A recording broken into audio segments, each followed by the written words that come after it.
नमस्कार मित्रांनो, स्वागत आहे रँकोस बायोलॉजी या यूट्यूब प्लॅटफॉर्मवरती. आणि या प्लॅटफॉर्मवरती तुम्हाला नीटचं प्रिपरेशन हे मराठी माध्यमातून करण्यास मदत होणार आहे. तर आजचा आपला टॉपिक आहे न्यूक्लियस. न्यूक्लियस हा एक्झामच्या दृष्टीने अतिशय महत्त्वाचा टॉपिक आहे. तर चला आपण न्यूक्लियसबद्दलची माहिती पाहूया. Nucleus as a cell organelle was first described by Robert Brown in 1831. तर आपल्याला माहिती आहे सेल आहे, सेलमधच्या सेंटरला काय असतं? न्यूक्लियस असतं.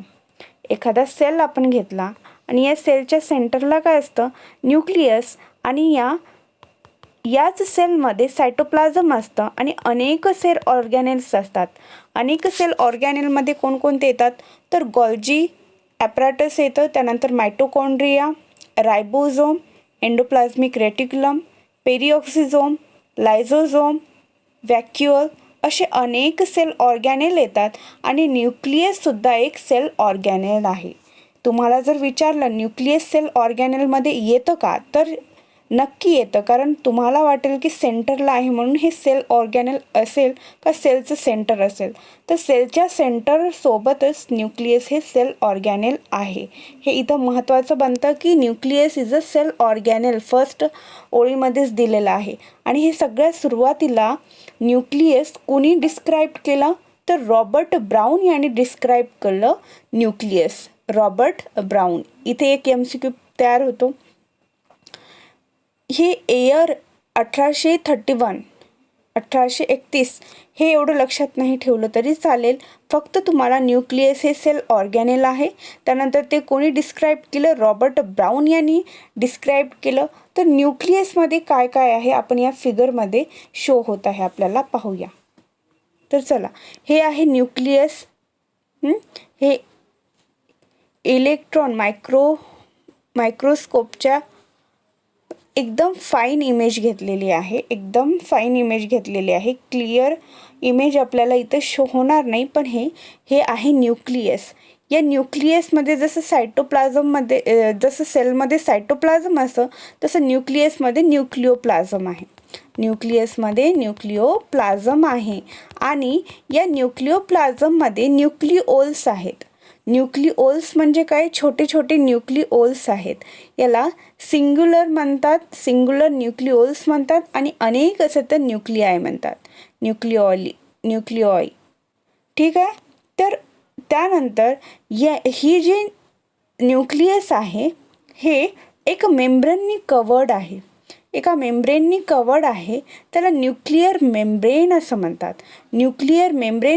आणि या दोन न्यूक्लिअर मेम्ब्रेनमध्ये स्पेस आहे, गॅप आहे. तर या स्पेसला काय म्हणतात?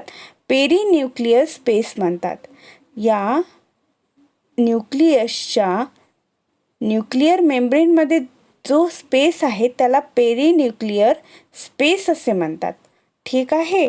आणि याच न्यूक्लिअर मेम्ब्रेनमध्ये पोर सुद्धा आहेत. पोर हे कशासाठी आहेत? पोर म्हणजे काय? अशी छिद्र, ओपन पोर.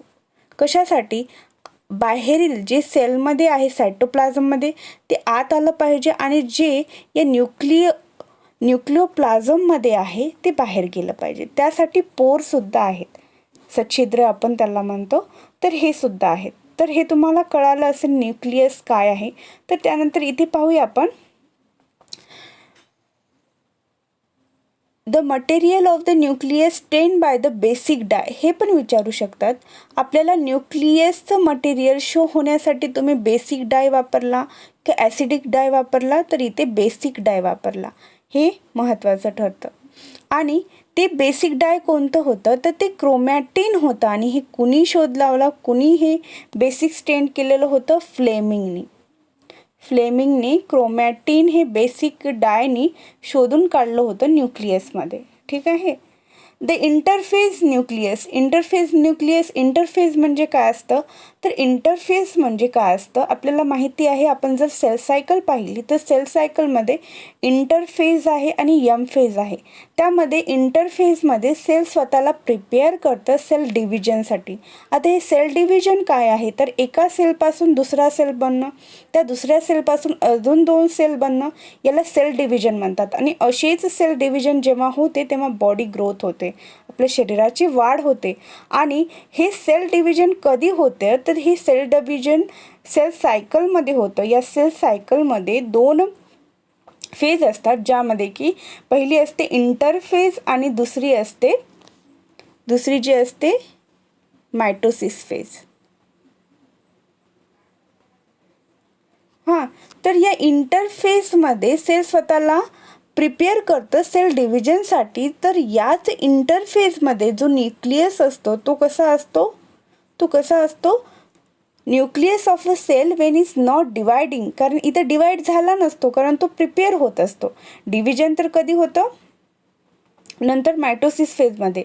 हाज highly extended and elaborate nuclear protein fibre called chromatin. आणि तेव्हा काय करतं की हे न्यूक्लियस स्वतःला एक्सटेंड करतं, ताणल्या जातं आणि स्वतःला इलॅबोरेट करतं आणि न्यूक्लियर प्रोटीन फायबर्स तयार करतं. त्यालाच क्रोमॅटिन असे म्हणतात. ठीक आहे, त्यालाच काय म्हणतात क्रोमॅटिन म्हणतात. Nuclear matrix and one more spherical bodies called nucleoli. ठीक आहे. Electron microscopy has revealed that the nuclear envelope which consist of 2 parallel membranes which is space 10 to 50 nanometre call perinuclear space. तर आपण हे पाहिलं होतं की या न्यूक्लियसमध्ये न्यूक्लिओलाय असतात, न्यूक्लिओलस असतात. तर हे न्यूक्लिओलस कधी तयार होतात जेव्हा इंटरफेजमध्ये ही न्यूक्लियस इलॅबोरेट होतं आणि न्यूक्लियर प्रोटीन फॉर्म करतं, तेव्हा हे वेगवेगळे अनेक न्यूक्लियाय इथं बनतात. आणि हेच न्यूक्लियाय हे स्कॅटर्ड असतात या न्यूक्लियोप्लाझममध्ये. त्यानंतर ही जी न्यूक्लियर मेम्ब्रेन आहे, या न्यूक्लियर मेम्ब्रेन्सला पोरसुद्धा आहे. आणि याच न्यूक्लियर मेम्ब्रेनमध्ये 10 to 15 नॅनोमीटरचा स्पेस दिसतो. आणि याच स्पेसला काय म्हणतात पेरिन्यूक्लियर स्पेस असे म्हणतात. तुम्हाला असं विचारू शकतात की न्यूक्लियर मेम्ब्रेन म्हणजे जो स्पेस आहे त्याला काय म्हणतात तर पेरिन्यूक्लियर स्पेस असे म्हणतात. ठीक आहे. त्यानंतर आपण पाहूया. आणि हे form a barrier between the material present inside the nucleus and that of the cytoplasm. आणि हे जी पेरिन्यूक्लियर स्पेस आहे, जी न्यूक्लियर मेम्ब्रेन आहे, ती काय बनते एक स्कॅनिंग करण्याचं काम करते. म्हणजे फिल्टर करून मध्ये सोडायचं आणि मधलं बाहेर सोडायचं, हे असं काम या कुणाचं आहे न्यूक्लियर मेम्ब्रेनचं आहे. ठीक आहे. The outer membrane usually remains continuous with the endoplasmic reticulum. आणि आपल्याला माहिती आहे जे न्यूक्लियर मेम्ब्रेन आहे हे डबल लेयर आहे. डबल लेयर का कारण याचे स्पेस आहे म्हणजे ही ऑब्वियसली काही असं डबल लेयर आहे. आणि ही जी डबल लेयर आहे, ही डबल लेयरमधली ही जी आउटर लेयर आहे याला लागूनच काय आहे एंडोप्लाझमिक रेटिक्युलम आहे. एंडोप्लाझमिक रेटिक्युलम काय आहे सेल ऑर्गॅनेल आहे. आणि हे मुळात लागून कुणाला आहे न्यूक्लियर मेम्ब्रेनला चिटकून आहे, आउटर न्यूक्लियर मेम्ब्रेनला. आणि आपल्याला माहिती आहे या एंडोप्लाझमिक रेटिक्युलममध्ये वरसुद्धा रायबोझोम असतात. आणि हे रायबोझोम काय करतात तर प्रोटीन सिंथेसिसचं काम करतात. आता नेक्स्ट पुढे पाहूया. At a number of places the nuclear envelope is interrupted by the minute pore. Interrupted म्हणजे काय ही तुटल्यासारखी आहे, म्हणजे याला इथे जोड आहे, म्हणजे ही काही ओपन जागा आहे. तर ही काय आहे तर ही मायनट पोर which is formed by the fusion of two membrane. These nuclear pore are the passages through which movement of RNA and protein molecule takes place in both direction.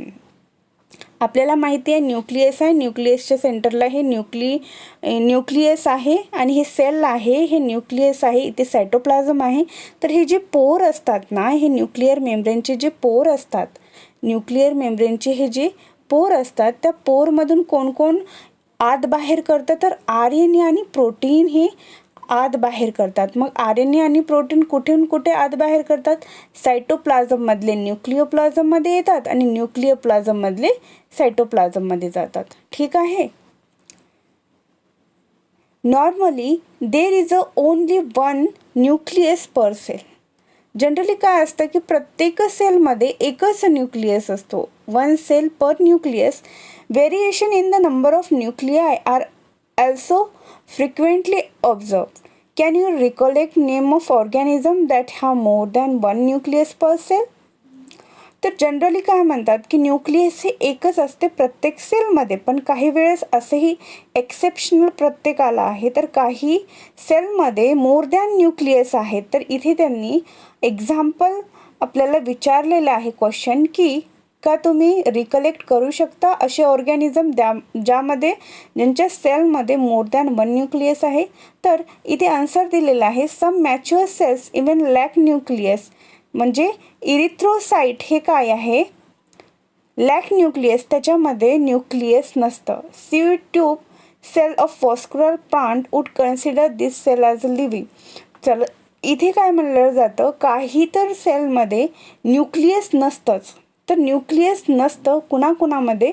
Erythrocyte आणि sieve tube of cell of plant, या दोनमध्ये nucleus नसतंच. तुम्हाला question येऊ शकतो, इरिथ्रोसाइटमध्ये nucleus असतो का?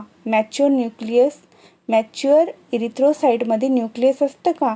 तर आपल्याला म्हणता येईल की नसतं.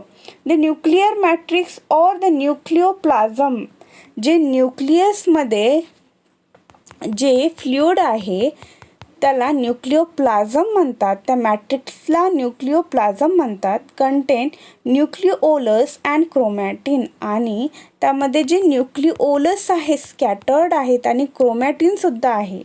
तर nucleoli are spherical structure present in the nucleoplasm. आणि हे जे न्यूक्लिओलाय असते, मी तुम्हाला दुसऱ्या कलरने शो करते, हे काय असतात? स्पेरिकल शेपमध्ये असतात. स्पेरिकल शेपमध्ये असतात हे असे. ठीक आहे, स्पेरिकल शेपमध्ये ते असतात. The content of nucleolus is continuous with the rest of the nucleoplasm. It is not the membrane bound structure. ठीक आहे, तर हे मेम्ब्रेन बाउंड स्ट्रक्चर नाही आहेत, हे याला मेम्ब्रेन नाही आहे, हे सिम्पली इथे फ्लोएट करतात. It is a site for the active ribosomal RNA synthesis. आणि हे जे न्यूक्लिओलस आहेत, न्यूक्लिओलाय आहेत, हेच काय आहेत? ॲक्टिव्ह साईट, खरी साईट आहे जिथे RNA सिंथेसिस होतो. हे अतिशय महत्त्वाचं आहे की RNA सिंथेसिस मुळात कुठं होतं? RNA सिंथेसिस कुठं होतं? तर RNA सिंथेसिस हे न्यूक्लिओलसमध्ये होतं, न्यूक्लिआयमध्ये होतं. ठीक आहे, अतिशय महत्त्वाचं आहे. Larger and more numerous nucleoli are present in a cell actively carrying out protein synthesis. Obviously RNA आहे म्हणजे तिथे प्रोटीन सिंथेसिस होणारच. रायबोझोम आणि प्लस RNA मिळूनच प्रोटीन सिंथेसिस होतं. ठीक आहे, रायबोझोम काय करतं की RNA प्लस प्रोटीनच्या साह्याने रायबोझोम RNAच्या सहाय्याने प्रोटीन सिंथेसिस करतं. तर सगळ्यात मोठा RNA सिंथेसिसची साईट कोणती आहे? तर ते आहे न्यूक्लिओलाय, जी न्यूक्लियसच्या अवतीभोवती अनेक न्यूक्लिओलाय असतात जे न्यूक्लिओप्लाझममध्ये स्कॅटर्ड असतात. ती साईट कशाची आहे? RNA सिंथेसिसची. तर पुढे पाहूया.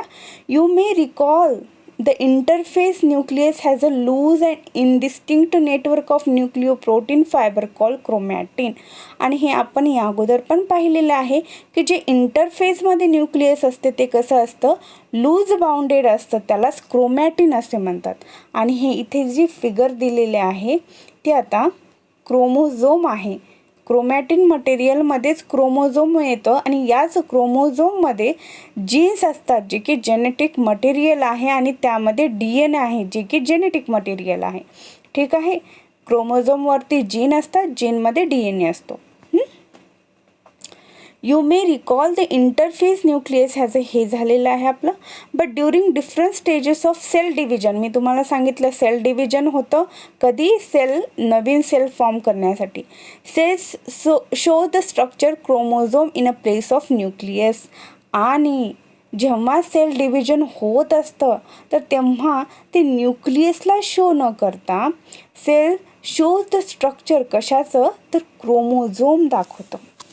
तर तिथे ज्या सेलचं डिव्हिजन होत आहे तो सेल हा न्यूक्लियस दाखवत नाही, तर काय दाखवतो, क्रोमोझोम्स दाखवतात. हे अतिशय महत्त्वाचं आहे, क्रोमोझोम्स दाखवतात. Chromatin contain DNA and some basic protein call the histone. आणि या क्रोमॅटिनमध्ये काय काय असतं, तर DNA असतं आणि एक बेसिक प्रोटीन असतं जे की हिस्टोन प्रोटीन म्हणलं जातं. Some non histone protein and also RNA. आणि याच्यामध्ये या क्रोमॅटिनमध्ये आपल्याला माहिती आहे आता क्रोमॅटिन कुठे फॉर्म होतं, इंटरफेसमधील न्यूक्लियसमध्ये क्रोमॅटिन होतं. आणि या क्रोमॅटिनमध्ये काय काय असतं, DNA असतं प्लस RNA असतं, त्यानंतर हिस्टोन प्रोटीन असतं, हिस्टोन प्रोटीन आणि नॉन हिस्टोन प्रोटीनसुद्धा असतं. ठीक आहे, एवढं कळालं, लक्षात आलं एवढं. A single human cell has approximately 2 meter long thread of DNA distributed among its 46 chromosome. आणि आपल्याला माहिती आहे आपल्यामध्ये 23 पेअर ऑफ क्रोमोझोम आहेत आणि 46 नंबर आहे.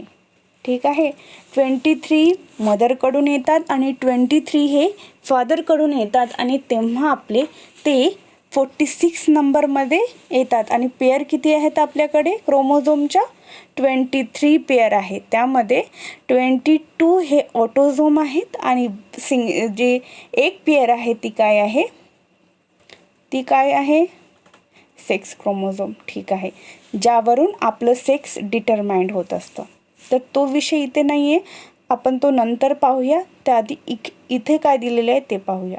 तर आपल्यामध्ये human cell has approximately 2 meter long, 2 meter long एवढा मोठा DNA असतो आपल्या या क्रोमॅटिन मटेरियलमध्ये. बघा, you will study the details of DNA packing in the form of chromosome in class 12th. तर हे 12thमध्ये DNA काय असतं, DNAची पॅकिंग कशी होते आणि हिस्टोन प्रोटीन काय असतं ते आपण नेक्स्ट 12 क्लासमध्ये यांनी एकदम पूर्ण लेसन दिलेला आहे, तो नंतर पाहूया. Every chromosome visible only in dividing cells essentially has a primary constriction or the centromere on the side of which disc shaped structure called the kinetochore are present. तर इथं ह्या जो क्रोमोझोम आहे या क्रोमोझोमवर ह्या डिस्क म्हणजे अशी चपटा शेप हे आपल्याला काहीतरी शो होत आहे, याला काय म्हणतात, कायनेटोकोर म्हणतात. Centromere holds 2 chromatid of A chromosome. आणि सेंट्रोमियर जे असतं इथं असतं आणि ह्या दोन्ही क्रोमोझोमला तो एकत्र जोडून ठेवायचं काम करतो. ठीक आहे, कोण करतो, सेंट्रोमर करतो, centromere. The chromosome can be classified into 4 type. आता या सेंट्रोमियरच्या पोझिशनवरून या क्रोमोझोमचे 4 टाईप पडलेले आहेत. आपल्याला माहिती आहे हे जे कायनेटोकोर आहे आणि इथे या 2 क्रोमोझोमला सेंटरला जोडून ठेवायचं काम कोण करतं, सेंट्रोमियर करतं. आणि या सेंट्रोमियरच्या पोझिशननुसार क्रोमोझोमचे 4 टाईप पडलेले आहेत. त्यामध्ये आहे मेटासेंट्रिक. मेटा म्हणजे काय, मिडल भागामध्ये. आता हे 2 क्रोमोझोम असतील,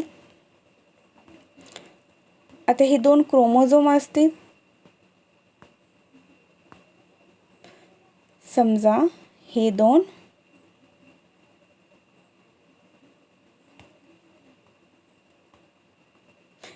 क्रोमोझोम आहेत. इथे आहे सेंट्रोमियर, तर याला मेटासेंट्रिक म्हणतात, मेटासेंट्रिक क्रोमोझोम म्हणतात. जेव्हा हेच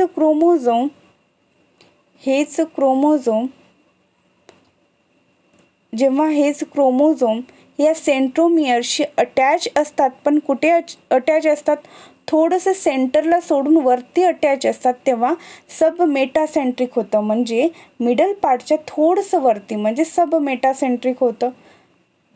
इथे तुम्हाला इथे पाहायला मिळेल. यस, इथे फिगर्स आहेत, व्यवस्थित पाहायला मिळेल.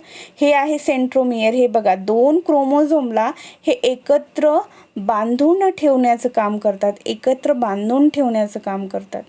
ठीक आहे. जेव्हा हे सेंट्रोमियर हे सेंटरला असतं तेव्हा त्याला मेटासेंट्रिक म्हणतात. हेच सेंट्रोमियर जेव्हा स्लाइटली मिडल पार्टला सोडून वरती असतं तेव्हा त्याला सब मेटासेंट्रिक म्हणतात. ठीक आहे. हे सेंट्रोमियर जेव्हा स्लाइटली नियर टू एंड, आपल्या एंडिंग जवळच असतं पण एंडिंगला नसतं, तेव्हा त्याला काय म्हणतात, ॲक्रोसेंट्रिक म्हणतात. काय म्हणतात, ॲक्रोसेंट्रिक म्हणतात. आणि जेव्हा एकदम शेवटी टोकाला एंडिंगला जेव्हा हे सेंट्रोमियर असतं त्याला टिलोसेंट्रिक क्रोमोझोम असे म्हणतात. तर हे तुम्हाला विचारू शकतात, जेव्हा सेंट्रोमियर एकदम एंडला असेल तर तेव्हा कोणता क्रोमोझोम असतो, तर टिलोसेंट्रिक क्रोमोझोम असतो. जेव्हा सेंट्रोमियर मिडल पार्टमध्ये असतो तेव्हा त्याला मेटासेंट्रिक म्हणतात, आणि स्लाइटली मिडल पार्टच्या वरती असेल तर त्याला सबमेटासेंट्रिक म्हणतात. आणि इन केस ऑफ ॲक्रोसेंट्रिकमध्ये काय असतं, ते क्रोमोझोम हे क्लोजली सिच्युएटेड असतं एंड पार्टमध्ये, पण नेमकं एंडिंग पार्टला नसतं, तेव्हा त्याला ॲक्रोसेंट्रिक म्हणतात. ठीक आहे. हे लक्षात ठेवा तुम्ही. आणि यानुसार आता थोडंसंच राहिले आहे nucleus. Sometime a few chromosomes have a non staining secondary constriction at a constant location. This gives the appearance of a small fragment called the satellite. आणि कधी कधी काय होते की काही क्रोमोझोम काय करतात, अशी स्टेनिंग, सेकंडरी स्टेनिंग आणि कन्स्ट्रक्शन साईट दाखवत नाहीत आणि त्यामुळे त्याला सॅटेलाइट असे म्हणतात. ठीक आहे. एवढं तुम्हाला लक्षात आलं की न्यूक्लियस काय असतो. न्यूक्लियसमध्ये न्यूक्लिओप्लाझम असतं. न्यूक्लियसचा शोध सगळ्यात सुरुवातीला कोणी लावला, रॉबर्ट ब्राउन यांनी लावला. आपण येथे एक रफ पेज घेऊया आणि त्याला रिकॉल करूया, थोडंसं रिवाईज करूया सगळे पॉईंट जे आपण इथे शिकलेलो आहोत. ठीक आहे. चला रिवाईज करूया. तर चला, न्यूक्लियस आहे. न्यूक्लियस हे काय आहे, सेल ऑर्गॅनेल आहे. न्यूक्लियस हे काय आहे, सेल ऑर्गॅनेल आहे. आणि हे सेल ऑर्गॅनेल कोणी डिस्क्राईब केलं, रॉबर्ट ब्राउन यांनी डिस्क्राईब केलं. आणि या न्यूक्लियसमध्ये स्टेन केलं मटेरियल आहे जे बेसिक डायने स्टेन केलेलं आहे. आणि त्याला काय म्हणलं गेलेलं आहे, क्रोमॅटिन म्हणलं गेलेलं आहे. क्रोमॅटिन. आणि कुणी म्हणलेलं गेलेलं आहे, फ्लेमिंगनी. ठीक आहे. इंटरफेसमधला न्यूक्लियसला काय म्हणलं जातं, क्रोमोझोम म्हणलं जातं. क्रोमोझोम. आणि हे जे क्रोमोझोम आहे, त्या क्रोमोझोम हे कसे आहेत, तर हे क्रोमोझोम सेंट्रोमियरशी कनेक्टेड आहे. आणि यावरती एक डिस्क शेप स्ट्रक्चर आहे, त्याला कायनेटोकोर असे म्हणतात. आणि या सेंट्रोमियर जो आहे या 2 क्रोमोझोमला अटॅच करून जोडून ठेवायचं काम करतो. याच सेंट्रोमियरच्या पोझिशनवरून या क्रोमोझोमचे 4 टाईप पडलेले आहेत, जे की आहेत, जेव्हा क्रोमोझोम या मिडल पोर्शननी जोडला जातो तेव्हा त्याला मेटासेंट्रिक क्रोमोझोम म्हणतात, त्यानंतर जेव्हा स्लाइटली या मिडल पोर्शनच्या वरती थोडंसं जोडलं गेलेलं असतं तेव्हा त्याला सबमेटासेंट्रिक म्हणतात, आणि जेव्हा हे chromosome near to end but not at the last end, शेवटी तर असतात पण एकदम शेवटी नसतात, तेव्हा त्याला ॲक्रोसेंट्रिक असं म्हणलं जातं. आणि जेव्हा हे सेंट्रोमियर ॲट द एंड पॉईंटला असतील, ही डायग्राम थोडीशी ॲट द एंड पॉईंटला असतील तेव्हा त्याला काय म्हणतात, तर त्याला टिलोसेंट्रिक म्हणतात. टिलोसेंट्रिक असे म्हणतात. तर तुम्हाला हे एवढं कळालं असेल. आणि जेव्हा हे तर हे तुम्हाला सगळं जे आत्तापर्यंत सांगितलं, एक्सप्लेन केलं, हे कळालं असेल. यामध्ये काही डाऊट असेल तर तुम्ही कमेंट सेक्शनमध्ये नक्की विचारा. लाईक करा, शेअर करा आणि सबस्क्राईब करा. आणि तुम्हाला कोणता टॉपिक हवा आहे आणि अजून काय हेल्प हवी आहे ती तुम्ही नक्की सांगा. Thank you so much.